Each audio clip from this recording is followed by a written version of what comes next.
Shalom Uvracha mes chers amis, nous sommes au deuxième épisode des enseignements des histoires du Baal Shem Tov.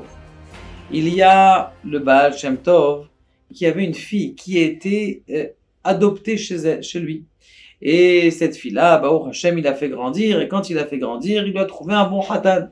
Bien sûr, ce qui s'est passé, c'est que ce khatan-là, eh bien, il a demandé d'avoir une petite dot pour pouvoir qu'il étudie et tout ça. Le Baal Shem Tov, il a dit, écoute, c'est pas ma fille, mais je donne 200 pièces, 200 roubles, 200 pour cette fille adoptive. Très très bien. Baruch Hashem, le mariage avance, la préparation du mariage avance, et le beau-père, il dit au Baal Shem Tov, je m'excuse mon cher, je voudrais commencer le mariage, mais je voudrais que vous donniez cette dot-là de 200 zouz. Il a dit, écoute, mais de quoi tu parles? J'ai pas de dot, c'est pas ma fille, j'ai dit ça, mais... Alors, ce qui s'est passé, c'est que en plein milieu qu'ils étaient en train dans le tumulte de la bagarre entre guillemets, comme on sait très bien, comme il est marqué, comment ça se fait qu'il y a toujours des bagarres dans les mariages. Le Ta'ameh Minagim, il explique quelque chose d'extraordinaire. Ils disent que de même qu'Akadosh Baruch Hu, il a séparé l'homme et la femme lorsque la création du monde, eh bien là aussi, nous aussi, il y a une séparation. C'est pour ça qu'il y a toujours des tensions un petit peu, le mariage, la veille du mariage. Maintenant, ce qui se passe, eh bien, c'est que il y a un élève qui arrive en plein milieu du tumulte et qui vient dire, écoutez, Kvod Baal Shem Tov, je viens comment on appelle ça, de la Mishtara, qu'on dirait que c'était la mairie ou quelque chose comme ça, et ils ont dit que tu dois payer 1000 roubles, parce que tu dois à l'État 1000 roubles, que tu n'as pas payé. Baal Shem Tov, il se lève, il dit, on s'en va, on va à la Mishtara. On dit, mais qu'est-ce que tu vas faire? Il commence à aller, lui, le beau-père, avec l'élève du Baal Shem Tov. Ils arrivent à la Tachanat Mishtara. Bonjour, monsieur le directeur de la police. Je voudrais, s'il vous plaît, qu'on revérifie tous les comptes avec nous. Est-ce que il manque de l'argent? Et je voudrais voir vraiment le décompte de ce que je vous dois. Très très bien, ils commencent à sortir les papiers. Un papier, deux papiers, 1 mois, 2 mois. Ils font le compte comme ça. Et ils calculent. Et ils voient que malheureusement, il y a une erreur. Le chef de la police, c'est lui qui s'occupait, dit, il y a une erreur, et je crois que c'est moi qui vous dois 200 zouz.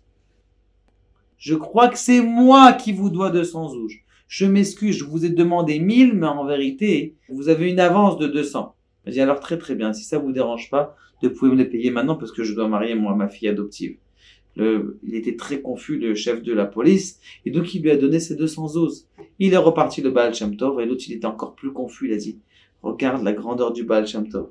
Juste, il a pensé, je sais même pas s'il a prié, juste par la pensée, il a réussi à retrouver ses 200 zouz, ses 200 roubles, c'est une grosse somme à l'époque.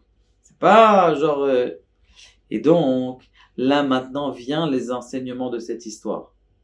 Il y a la prière et il y a la prière.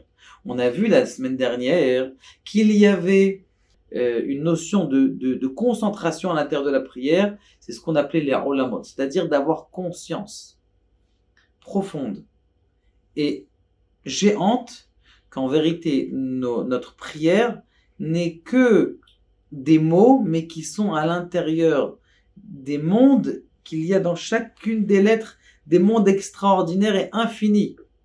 Dans chacun de tes prières, quand tu vas prier pour la guérison, tu vas dire Refoua, eh bien tu dois penser que dans le mot Refoua, il y a à l'intérieur des mondes sans fin. Dans le Shem Yud Kevavke, tu vas dire Baruch Ata Hashem et tu vas penser au nom Yud Kevavke, eh bien tu vas penser à l'intérieur qu'il y a des Olamot. C'était la pensée, la première intention qu'on avait. La deuxième, c'est Neshamot.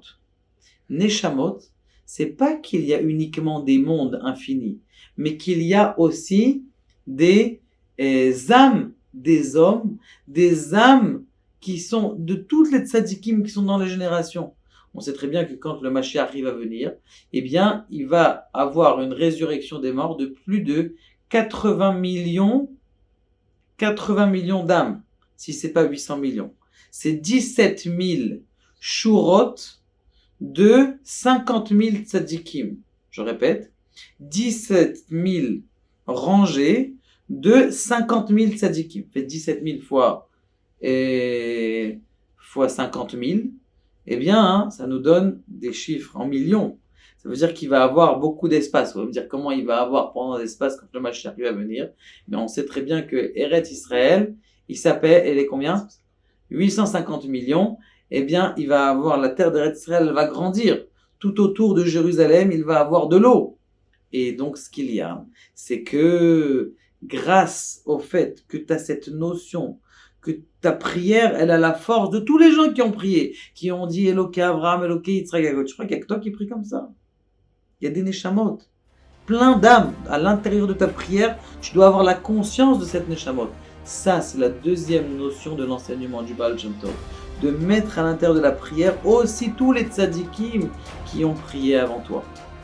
Kadosh Baruch Hu nous aide à dévoiler rapidement la grandeur des enseignements du Baal Shem Tov qui va nous amener la rédemption très proche. Baruch Adonai, Le'olam Amen.